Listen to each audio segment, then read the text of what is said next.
Yo, welcome to Physics with Vinay. I am Vinay and I'm back. This is season 3, episode number 5 from the Rare series. और सबसे पहले तो मैं ये बोलूँगा कि ये एपिसोड मैंने प्लान नहीं किया था. It was not originally in my plan to make a video on this concept. But मैंने एक सवाल पूछा था कम्युनिटी पोस्ट पर to test a fundamental understanding of Gauss law of conductors.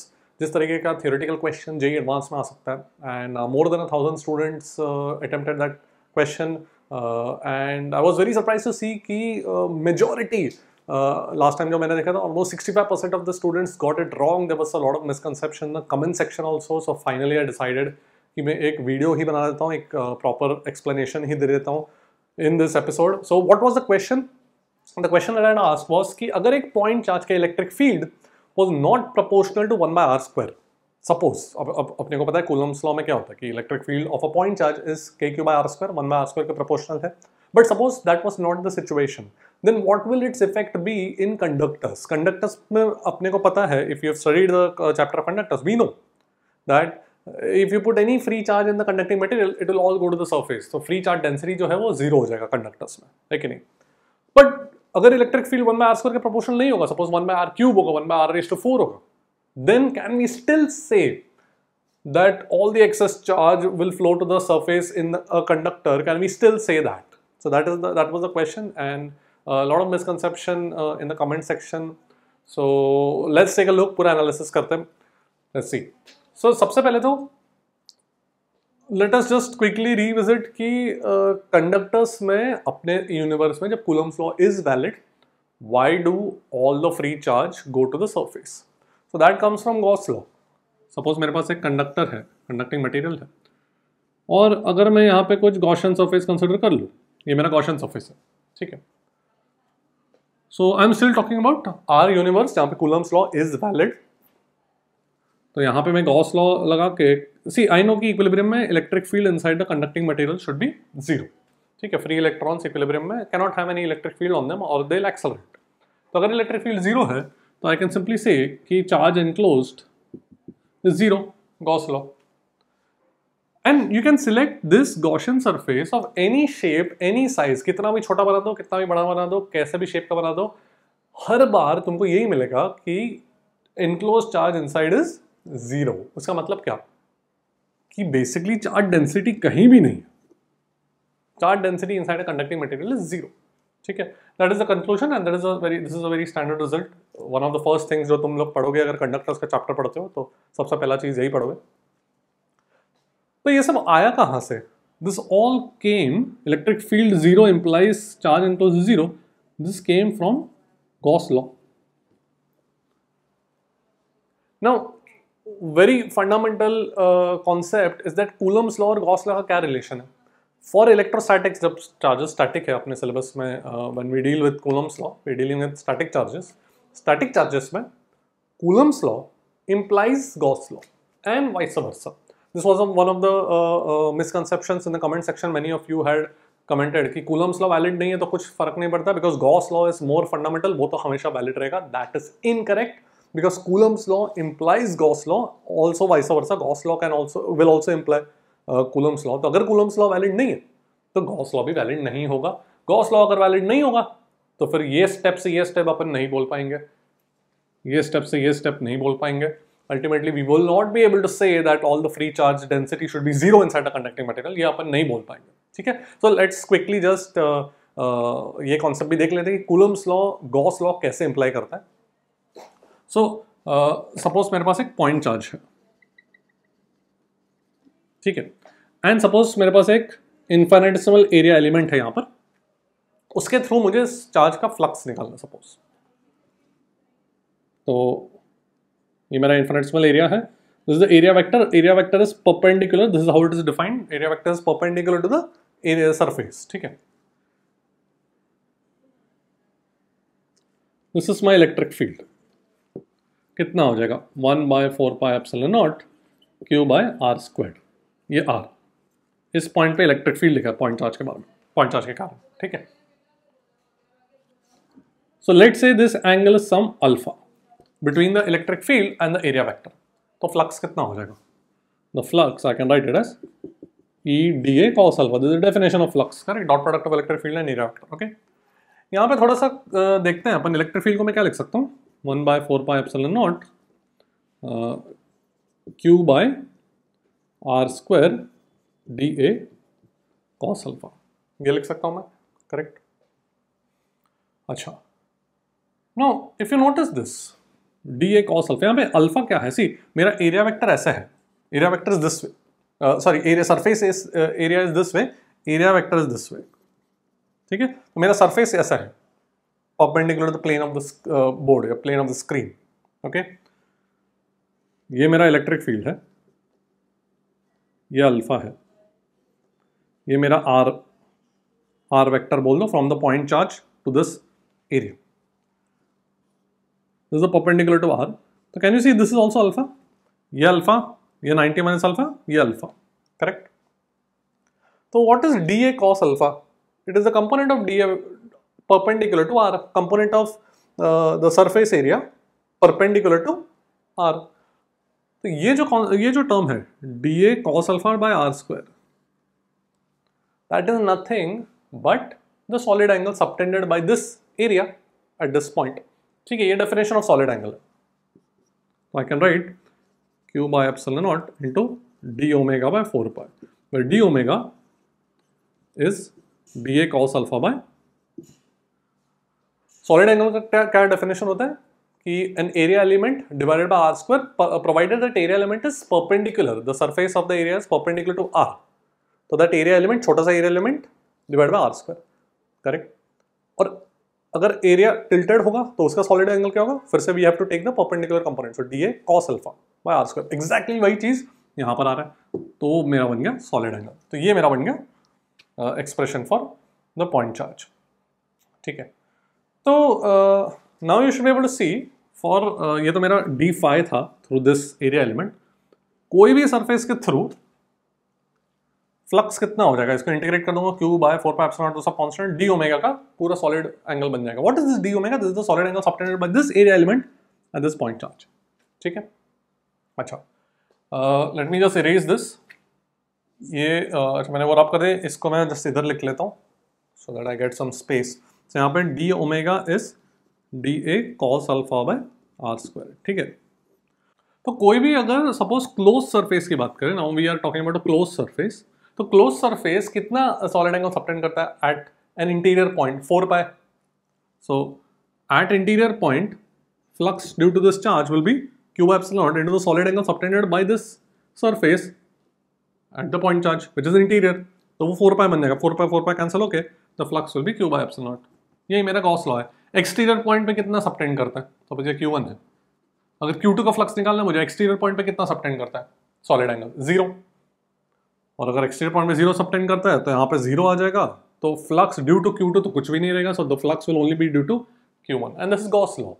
Gauss law just states कि the total flux through a closed surface is equal to the enclosed charge by ε0. Enclosed बोलना है यहाँ पे Q1, ठीक है?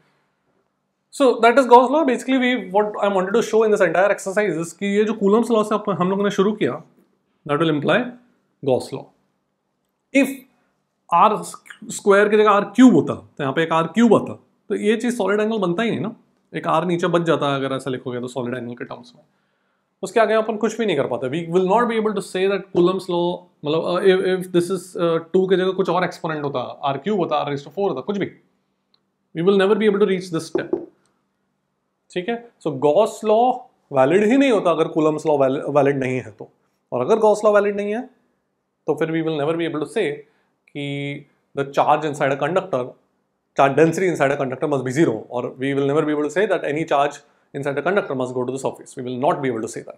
Okay, so the answer to that post that I said is no. Okay, will all excess charge flow to the surface? Can we say that? No.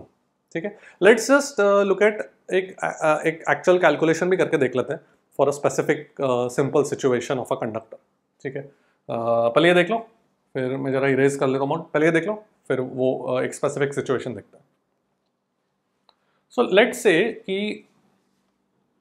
Electric field suppose is 1/4πε0, let's say Q/r³ बोलता हूं मैं, just example ले रहा हूं. ठीक है ना। यहाँ पे obviously you should realise that epsilon naught का जो यूनिट्स है, डायमेंशंस है, वो अलग रहेगा, वैल्यू कुछ अलग हो सकता है in this hypothetical scenario compared to Coulomb's law, because dimensionally अलग हो गया ना। इलेक्ट्रिक फील्ड में अभी 1/r³ आ गया, तो एप्सिलॉन नॉट का डायमेंशन चेंज हो जाएगा, करेक्ट। सो दैट द पूरा एक्सप्रेशन का dimension is still the same as electric field.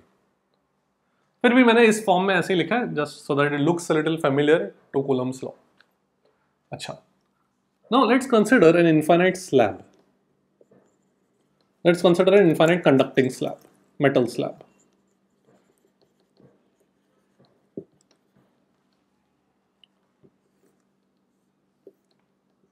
Slab या मेटल प्लेट, प्लेट बोल दो, ठीक है, थिन प्लेट मान लो, इन्फाइनाइट है, ठीक है। तो मैंने सपोज जस्ट इमेजिन कि I have kept uniform charge density everywhere inside this conductor and मैंने छोड़ दिया, ठीक है। तो अपने सिचुएशन में कूलम्स लॉ जब वैलिड है तो मुझे पता है कि सारा चार्ज किधर जाएगा, सरफेस पे चला जाएगा, वो मुझे पता है, ठीक है। आई नो कि अगर मैंने एक मेटल प्लेट पे क्यू चार्ज डाला तो वो कैसे डिस्ट्रीब्यूट होता है, Q/2 सरफेसेस पे आ जाएगा, अंदर तो चार्ज डेंसिटी 0 रहेगा, correct. This is in our universe where Coulomb's law is valid. But इस सिचुएशन में can we say that, so let's check कि अगर मैं ये मानूं तो क्या गड़बड़ हो सकता है, लेट्स चेक दैट। तो सबसे पहले तो we will need, so let's assume that सब जगह मैंने यूनिफॉर्म चार्ज डाल दिया। नाउ लेट्स अज्यूम कि सारा चार्ज सरफेस पे जाता है। We will show that it will lead to a contradiction, it will lead to some गड़बड़। तो अज्यूम करो कि सारा चार्ज सरफेस पे चला जाता है, ठीक है, सरफेस पे चला जाएगा। तो लेट्स से कुछ यहाँ पे चार्ज आ गया, बाय सिमेट्री यूनिफॉर्म है,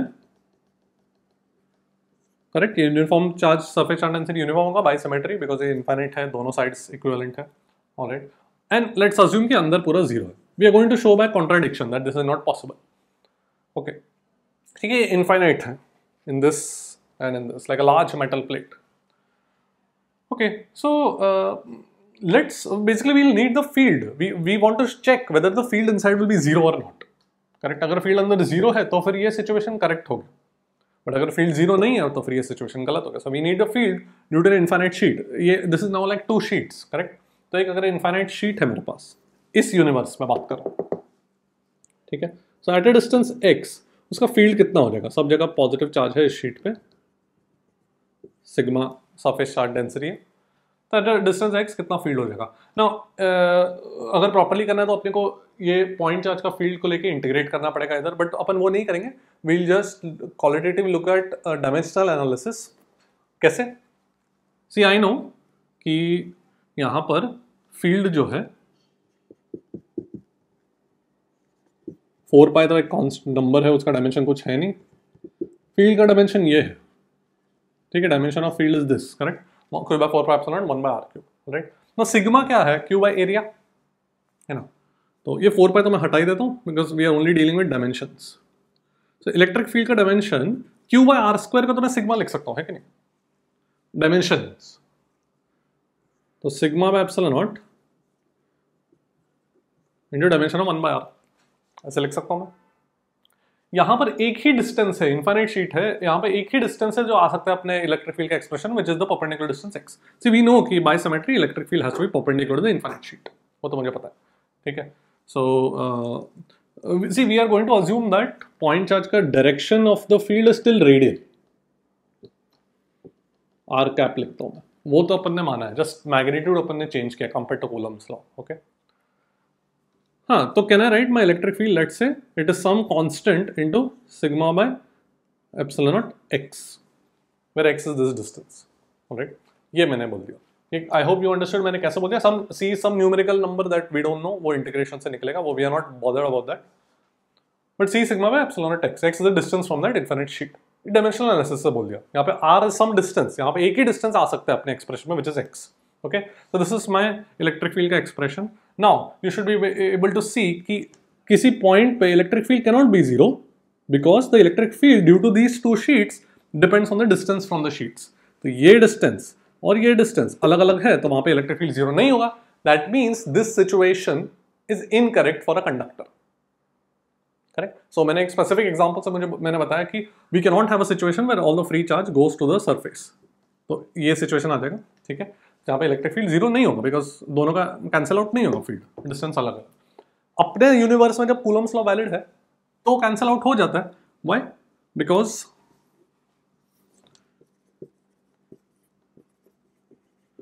when Coulomb's law is valid, then this field will be zero because I know एक infinite sheet के कारण the field is sigma by epsilon naught, sigma by 2 epsilon naught, independent of the distance. Correct.